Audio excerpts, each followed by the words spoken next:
माछकुंड थाना अंचल घटी एक अभावन घटना। सुआ अमल करी फेरुवा समय डंगा ओलटी स्वामी स्त्री निखोज हो जाइतिबा घटनाटी एबे समग्र अंचल शोकाकूल परिवेश सृष्टि करिथिबा बेले उद्धार कार्य जारी रही।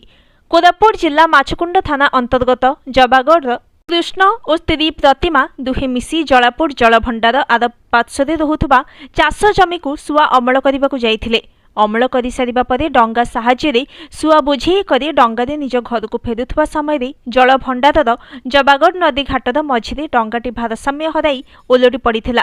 फल स्वामी स्त्री जलभंडार निखोज हो जाइथिले। संध्या समय होइथिले मध्य दुहे घर को फेरी नथिबा नै परिवार लोके बहु खोजाखोजी करथिले। सुआ अमल पाई स्वामी स्त्री दुहे मिसी जलभंडार आरपार्श्वे थिबा चाष जमी को जाइथिबा नै गाँ लोके खबर पाइथिले। परे खोजाखोजी करथिले मध्य नदी घाटरे डंगा नथिबा जोगु स्वामी स्त्री दुहे डंगा ओलटी निखोज हो